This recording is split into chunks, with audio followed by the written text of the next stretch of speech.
You know how we talk about conspiracy theorists जो कि किसी चीज़ को देखते हैं पुराने ज़माने की और कहते हैं कि इतनी अच्छी हाई क्वालिटी चीज़ भला उस ज़माने के लोग कैसे कर सकते थे। ये ज़रूर एडवांस्ड टेक्नोलॉजीज़ का नतीजा होगी या एलियंस की मदद का नतीजा होगी।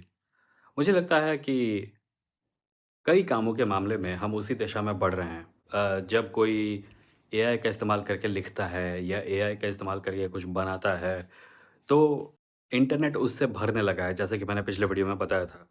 और इसकी वजह से हो ये रहा है कि हो सकता है एक ऐसा जनरेशन जल्दी ही पैदा हो जो कि एआई क्रिएटेड चीज़ों के अलावा कुछ और ना देखे और फिर इस नतीजे पर पहुँचे, जब उसको कोई रियल अपने हाथों से बनाई चीज़ दिखाए, कोई आर्ट दिखाए पुराने ज़माने का, प्री एआई ज़माने का, तो वो हो सकता है इस नतीजे पर पहुँचे कि ज़रूर उनके पास भी एआई रहा होगा, नहीं तो कोई ये चीज़ें कैसे कर सकता है?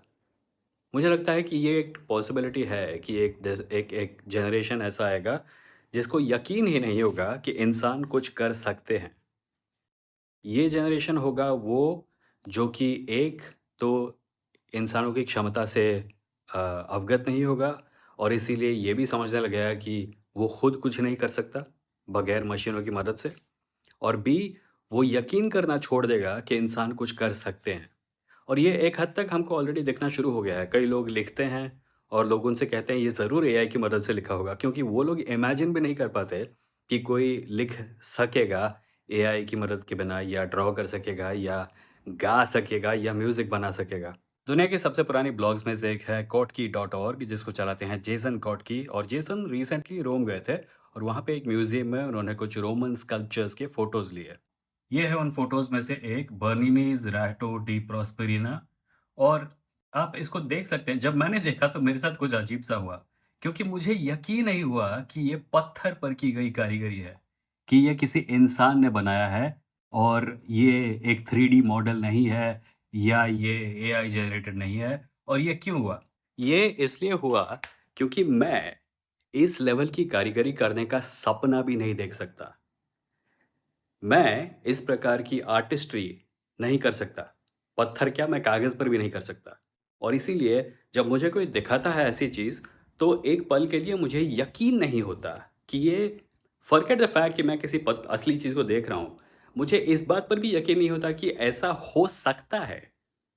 क्यों? क्योंकि मैं ऐसा नहीं कर सकता और बी मेरे पास ऐसी चीज़ों का एवरीडे फ्रेम ऑफ रेफ़रेंस नहीं है।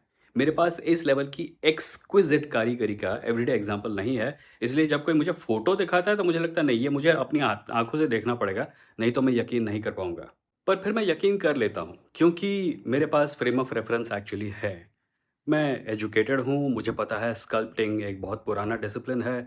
मुझे पता है आर्टिस्ट एक्सिस्ट करते हैं, मैं कई आर्टिस्ट को खुद जानता हूँ जिनके काम मुझे उस लेवल के लगते हैं जो कि मैं कभी नहीं कर पाऊँगा। मैं ऐसे लोगों को जानता हूँ जो ऐसा गाते हैं कि उनका गाना सुनकर लगता है कि ये इंसान तो है, मतलब इंसान का काम हो ही नहीं सकता। और ये काफ़ी नॉर्मल है। कई बार हमारे पास जब नॉलेज नहीं होती किसी चीज़ को करने की, तो उस चीज़ की संभावना भी हमारे मस्तिष्क को चैलेंज देती है। हम उस पर विश्वास करने से डरते हैं या विश्वास नहीं कर पाते हैं। और कुछ ऐसा ही होता है उन कॉन्स्पिरेसी थ्योरिस्ट के साथ, जो पुराने मंदिरों पर बने स्कल्पचर्स को देख के एलियंस का काम समझ लेते हैं।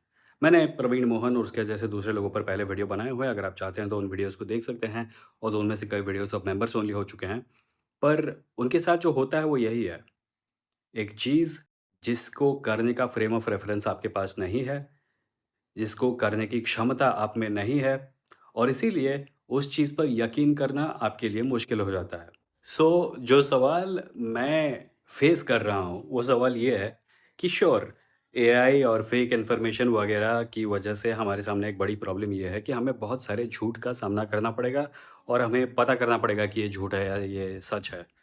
पर साथ ही साथ एक और प्रॉब्लम ये भी हमारे सामने आने वाली है कि एक बड़ी हद तक या एक छोटी हद तक हम सब कॉन्स्पिरेसी थियरिस्ट्स बनने वाले हैं, क्योंकि हम सब कभी ना कभी किसी एक सच्ची चीज़ को देखकर झूठ ज़रूर समझेंगे। हम सब कम से कम एक बार किसी फैक्ट को देखकर उसे डिनाई ज़रूर करेंगे। हम सब कम से कम एक बार किसी से ये ज़रूर कहेंगे, ये बकवास है, ये एआई एआई से बना हुआ है, ये एआई जनरेटेड है, ये सच नहीं हो सकता। क्योंकि ऐसा ना होना स्टैटिस्टिकली हाईली इम्प्रोबेबल है। क्योंकि अगर ये पक्का है कि हम लोग झूठ को सच समझ लेंगे, तो ये भी पक्का है कि हम लोग कई सचों को झूठ समझने वाले हैं।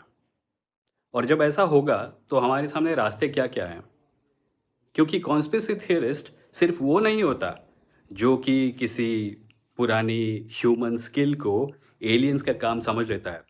कॉन्स्पिरेसी थियरिस्ट वो होता है, जो अपने आप को उस ओपिनियन के साथ एक लोहे की चेन से बांध लेता है और बाद में एविडेंस मिलने के बाद भी अपना ओपिनियन चेंज करने से इनकार करता रहता है। ये वो होता है जो अपने आप को एंशिएंट एलियंस एक्सपर्ट बोलने लगता है या टेम्पल आर्किटेक्चर मिस्ट्री एक्सप्लोरर बोलने लगता है, क्योंकि वो उसका करियर बन जाता है। सो हम सब से वो गलतियाँ होने वाली हैं आने वाले दिनों में, और हो सकता है ये गलतियाँ इस हद तक होंगी कि एक पूरी जनरेशन बन जाए, जो कि इनकार कर दे ये मानने से कि इंसान कुछ कर सकते हैं।